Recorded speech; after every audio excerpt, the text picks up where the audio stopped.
말씀을 보겠습니다. 사무엘하 9장 1절부터 8절 말씀 저와 여러분 교독으로 읽어 나가겠습니다. 사무엘하 9장 1절 제가 먼저 읽겠습니다. 다윗이 이르되 사울의 집에 아직도 남은 사람이 있느냐? 내가 요나단으로 말미암아 그 사람에게 은총을 베풀리라 하니라.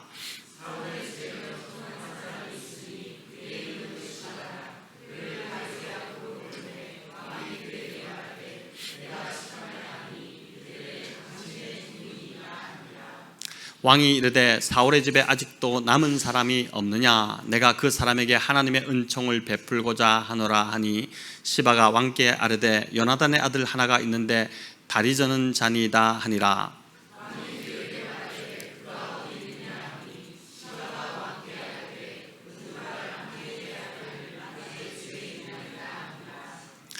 다윗 왕이 사람을 보내어 로도발 암미엘의 아들 마길의 집에서 그를 데려오니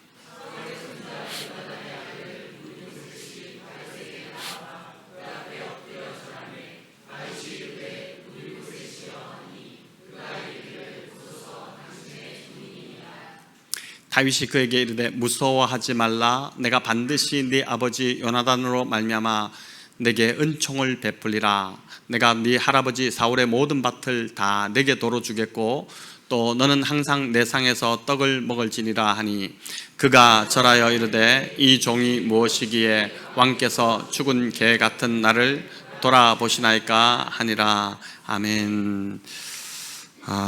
내게 은총을 베풀리라, 이 제목으로 오늘 짧게 좀 설교를 전하고자 합니다.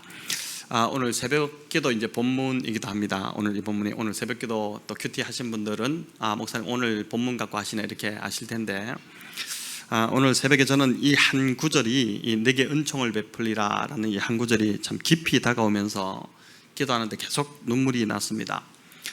내게 은총을 베풀리라는 이 말은 다윗이 무비보셋에게 이제 한 말임에도 하나님께서 저에게 하시는 말씀으로 들려서 벅찬 은혜가 오늘 아침 제 안에서 이제 부어지는 그런 새벽 시간이었습니다. 오늘 바자회 준비로 모이셨지만 그 은혜를 우리가 먼저 이제 성도님들과 제가 성도님들께 나눠 드리고 또 그 은혜를 받고 그 힘으로 바자회 준비를 이제 힘써 목장별로 우리 함께 하시면 좋겠습니다. 오늘 읽은 이 사무엘하 9장 1절부터 8절에는 보니까 은총이라는 단어가 3번 반복됩니다. 한 본문 안에 은총이라는 단어가 3번씩이나 반복되기가 참 쉽지 않은데 1절에 보니까 그 사람에게 은총을 베풀리라, 또 3절에 그 사람에게 하나님의 은총을 베풀고자 하노라, 또 7절에 내게 은총을 베풀리라, 이렇게 이제 반복됩니다. 그래서 이 무비보셋의 이야기는 말 그대로 이제 은총의 이야기입니다. 구약에서 하나님의 은혜를 가장 잘 보여주는 본문을 하나 꼽으라면 바로 이제 오늘 이 본문이라고 할 수 있습니다. 은총의 사전적 의미는 이제 은혜 은자의 이 총자가 사랑할 총자입니다. 여러분 이 한자가 좀 들으면서 이런 뜻이구나 싶으실 텐데 그 뜻을 보면 임금과 같은 이제 높은 지위에 있는 사람으로부터 받는 특별한 사랑, 그게 이제 은총입니다. 이 뜻풀이대로 하면 무비보셋은 다윗 왕으로부터 특별한 이제 사랑을 받았다는 뜻입니다. 무비보셋이 여러분 무비보셋 좀 이름이 이제 생소하기도 하고 또 들어보신 분도 있고 할 텐데 이 무비보셋이 사무엘 하에 처음 등장한 때는 바로 무비보셋의 나이 5살 때 아주 어린 나이에 이제 등장합니다. 사무엘하 4장 4절을 우리 같이 한번 읽어보겠습니다. 사울의 아들 요나단에게 다리 저는 아들 하나가 있었으니 이름은 무비보셋이라. 전에 사울과 요나단이 죽은 소식이 이스라엘에서 올 때에 그의 나이가 5살이었는데 그 유모가 안고 도망할 때 급히 도망하다가 아이를 떨어져 절게 되었더라. 아멘. 자, 이 한 절만 보더라도 무비보셋이 참 비운의 인생이었다는 것을 알 수 있습니다. 무비보셋은 이스라엘의 초대 왕이었던 그 사울의 손자이기도 하고 또 요나단의 아들이었습니다. 무비보셋이 5살 때 이제 왕궁의 비보가 들려옵니다. 길보아 산에서 블레셋과의 전투가 있었는데 그 전투에서 할아버지 사울과 아버지 요나단이 함께 전사했다는 그 소식이었습니다. 왕궁은 삽시간의 공포에 사로잡히기 시작했죠.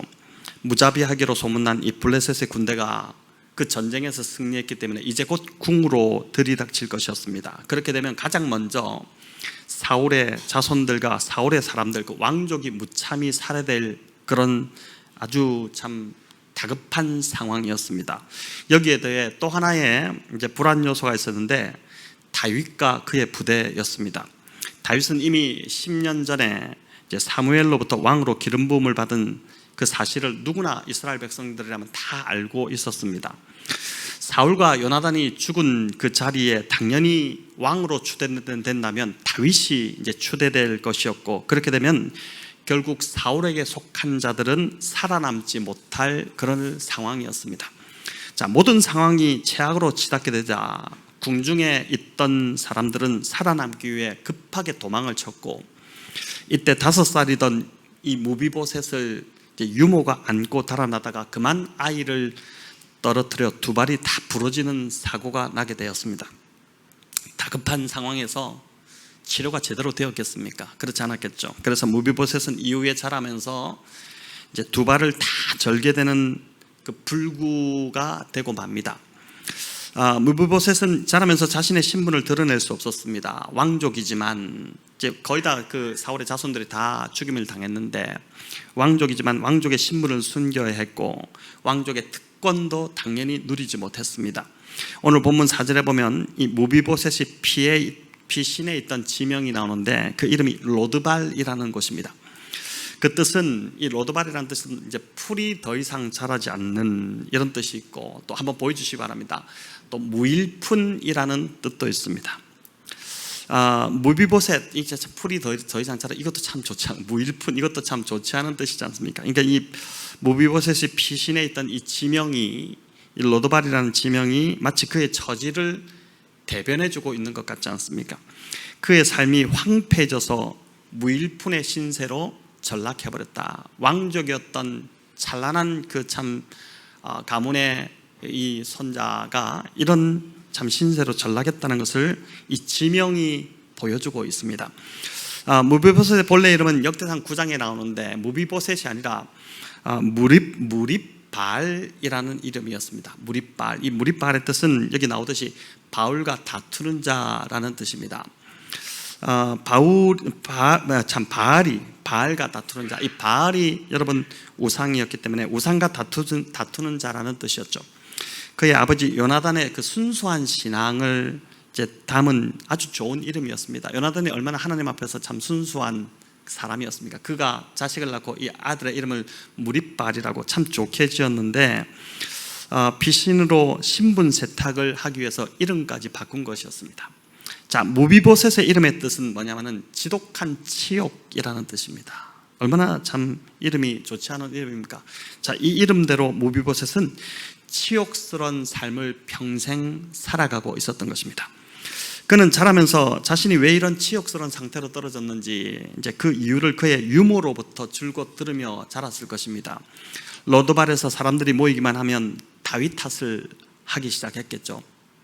다윗은 모든 불행을 일으킨 장본인이었고 그들에게는 원흉이었습니다. 할아버지 사울 왕과 또 아버지 요나단이 블레셋에게 죽임을 당한 것도 다윗 때문이었고 자신이 불구가 된 것도 또 화려한 왕궁이 아닌 로드발이라는 이런 총구석에서 처박혀 사는 것도 모두 다윗 때문이었습니다. 어릴 때부터 늘 무비보셋은 이런 이야기를 들으면서 이제 자란 것입니다.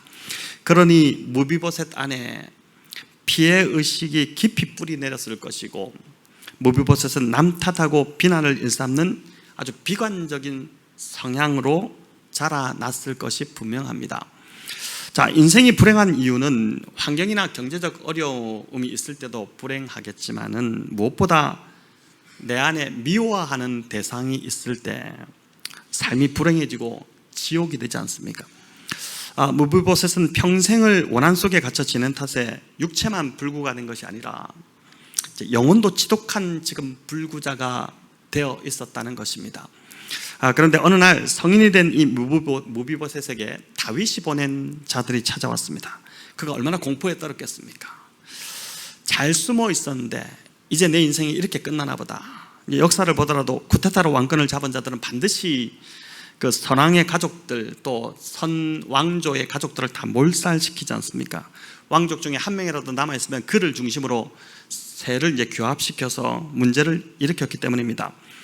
무비보셋은 당연히 다윗 앞에서 처형될 거로 바로 그 자리에서 죽을 거로 생각했습니다. 그런데 전혀 예상치 않는 일이 일어나게 됩니다. 6절과 7절인데 우리 같이 한번 읽어보겠습니다. 사울의 손자 요나단의 아들 무비보셋이 다윗에게 나와 그 앞에 엎드려 절하매 다윗이 이르되 무비보셋이여 하니 그가 이르기를 보소서 당신의 종이니이다. 다윗이 그에게 이르되 무서워하지 말라. 내가 반드시 네 아버지 요나단으로 말미암아 네게 은총을 베풀리라. 내가 네 할아버지 사울의 모든 밭을 다 네게 도로 주겠고 또 너는 항상 내 상에서 떡을 먹을지라 하니라. 아멘. 여러분, 곧 죽을 줄 알고 납작 엎드려 있는 무비보셋을 향해 다윗이 가장 먼저 꺼낸 말은 무비보셋이여, 이름을 불러준 것입니다. 그리고 이어 무서워하지 말라, 이렇게 그를 안심시킵니다. 여러분, 형무소가면 죄수들은 이름이 없고 번호표만 가슴에 이렇게 앞가슴에 붙이고 있습니다. 이게 달려있죠. 이름을 부르지 않고 번호를 부릅니다. 이름을 지금 다윗이 무비보셋의 이름을 불렀다는 것은 무비보셋을 죽일 죄인이 아닌 인격죄로 지금 받아들이고 있다는 그런 뜻입니다. 무비보셋의 이름의 뜻이 지독한 치욕이라는 뜻인데 다윗이 그 이름을 불러주는 순간 그 삶에 깊이 뿌리 잡고 있었던 그 모든 수치와 불명예가 사라져 버렸습니다. 7절을 보니 다윗이 무비보셋에게 은총을 베풉니다. 두 가지인데, 하나는 할아버지 사울의 모든 밭을 이제 무비보셋에게 다 주겠다는 것이고, 또 하나는 다윗의 상에서 항상 떡을 먹게 하겠다는 것이었습니다.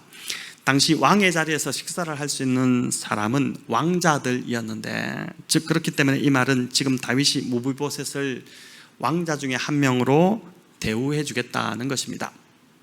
8절은 이런 다윗의 은총에 대한 무비보셋의 반응인데 우리 같이 한번 읽어보겠습니다.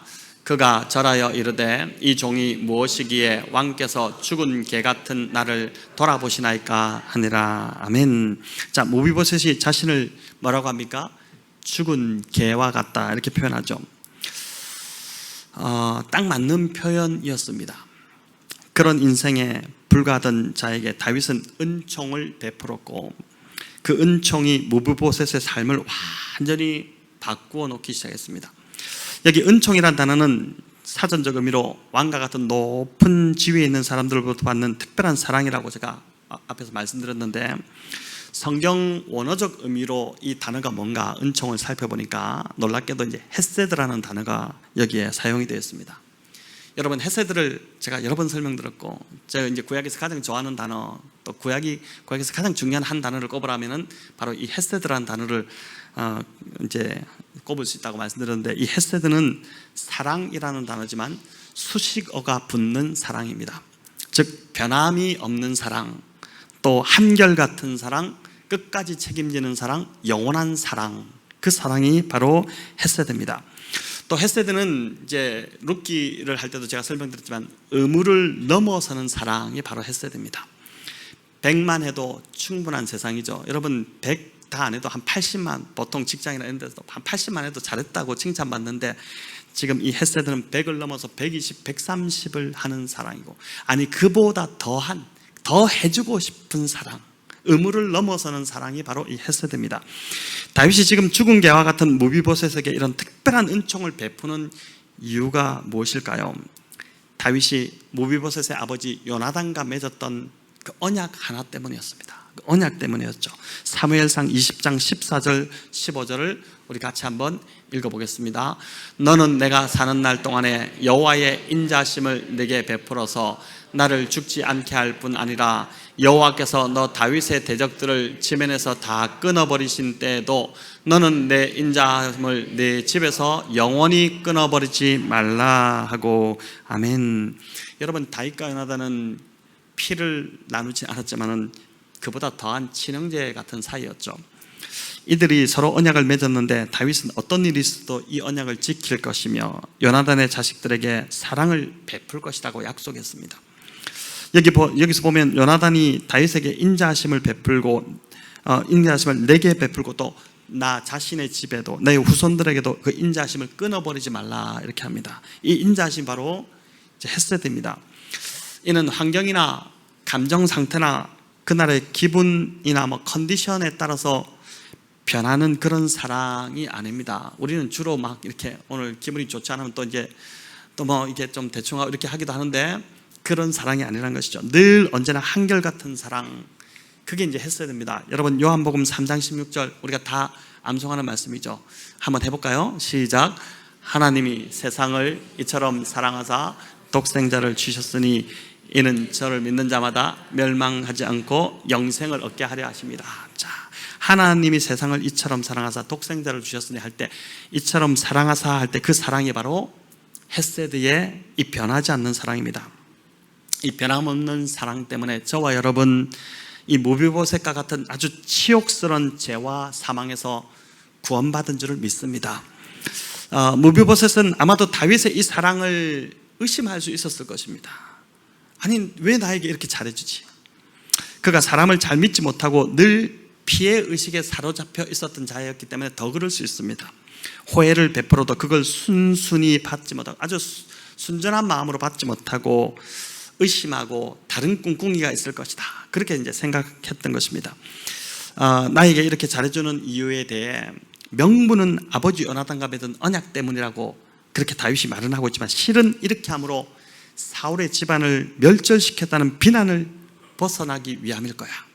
지금 왕국을 새롭게 출범해야 되는데 잔혹한 왕이 아닌 선한 왕이라는 그 이미지를 만들기 위해서 지금 나에게 호혜를 베풀고 있을 거야, 이렇게 이제 생각했을 수도 있고, 또 왕의 식탁에서 지금 먹게 한 것, 이것은 이렇게 함으로 나를 자신의 감시하에 두려고 하는, 그래서 구테타를 일으키지 못하게 하도록 하는 그런 꿍꿍일 거야, 이제 이렇게 생각할 수 있었다는 것입니다. 우리도 보면 정말 순수하게 사람을 잘 믿는 사람이 있는 반면에 저희 교회 성도들은 좀 그런 분이 많은 것 같아요. 아니면 반면에 이제 무슨 의도가 있을 거라고 늘 꼬아서 보는 사람이 있을 수 있습니다. 사람과의 관계에서 늘 이런 의도를 먼저 생각하는 사람들은 평안함을 잃을 때가 많습니다. 보니까 그런 것 같아요. 그래서 매사를 좀 긍정적으로 보고 누가 말하면 그냥 그 말이 거짓말이라도 진짜인가 보다 이렇게 믿고 잘 그냥 순수하게 받아들이고, 이런 사람들의 삶이 좀 평안하고 그냥 평탄하게 가는 것 같아요. 사울의 이 혈통인 무비보셋을 데려왔다는 사실 자체로도 다윗은 큰 부담을 안는, 그런 정치적 부담을 안는 상황이었습니다. 하지만 그걸 감수한 것이죠. 다윗은 이 무비보셋을 통제하고 조종하기 위해서 데려온 것이 아니라 요나단과 맺은 그 언약을 지키기 위해서 정말 진실한 사랑을 베풀기 위해서 데려왔습니다.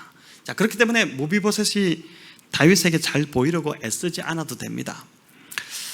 다윗은 지금 무비보셋의 훌륭한 업적이나 행위 때문에 무비보셋에게 은총을 베푸는 것이 아닙니다. 여러분, 무비보셋이 뭐가 볼 게 있습니까? 두 다리를 저는 아주 부족한 자입니다.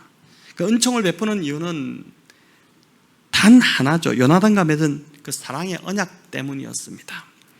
어떤 일이 있어도 요나단뿐만 아니라 그 후손들에게도 사랑을 베풀겠다고 한 그 약속 때문에 지금 다윗이 헤세드의 사랑을 베풀고 있는 것입니다. 다윗은 무비보셋에게 이렇게까지 하지 않았어도 됩니다. 대충 그냥 살려주고 좀 땅 주고 먹을 것 주고 이렇게 해도 되는데, 하지만 그는 무비보셋에게 헤세드의 사랑을 베풀기로 작정하죠. 의무를 넘어서는 사랑입니다. 100만 해도 되는데 그 이상을 지금 무비보셋에게 베풀고 있습니다. 여러분, 사무엘하 9장은 구약의 복음장이라고 불리는 그러한 본문입니다. 예수님의 복음을 구약에서 가장 잘 보여주는 본문을 꼽으라면 저는 이 사무엘하 9장을 꼽을 것입니다. 저와 여러분 역시 하나님의 사랑을 받을 자격이 없던 자였죠.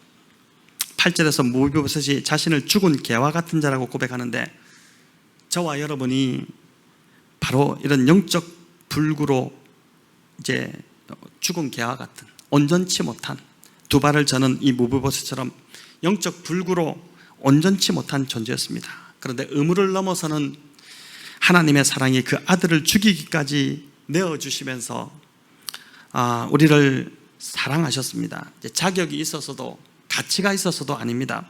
우리는 여전히 죄인이었을 때 로마서 5장이 말씀하듯이 그리스도께서 우리를 위하여 십자가에서 죽으셨죠.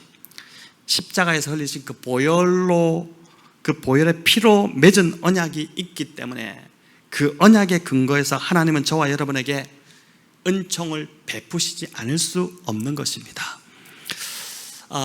아침에 제가 이제 바자회를 앞두고 걱정도 되고 마음에 부담도 되고 이렇게 해서 아침에 기도하는데 오늘 본문이 이 구절인데 이 내게 은총을 베풀리라, 이 한 구절 말씀이 계속해서 아침에 이제 눈을 감고 기도하기 시작하는데 주님의 음성으로 저 안에 들려오기 시작했습니다.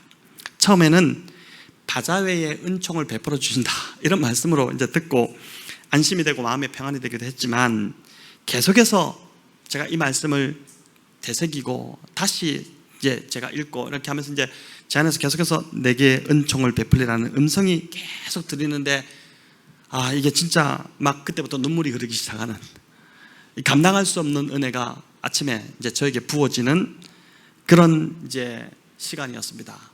혹시 저 말고도 오늘 아침 묵상하시면서 이런 경험을, 동일한 경험을 하신 분들이 여기에 많기를 바랍니다. 예, 그냥 막 이렇게 넘어간 것이 아니라 전 진짜 오늘 이 한 구절이 저를 완전히 그 벅찬 감동 가운데로 저를 이렇게 막 끌어가는 것을 경험했습니다.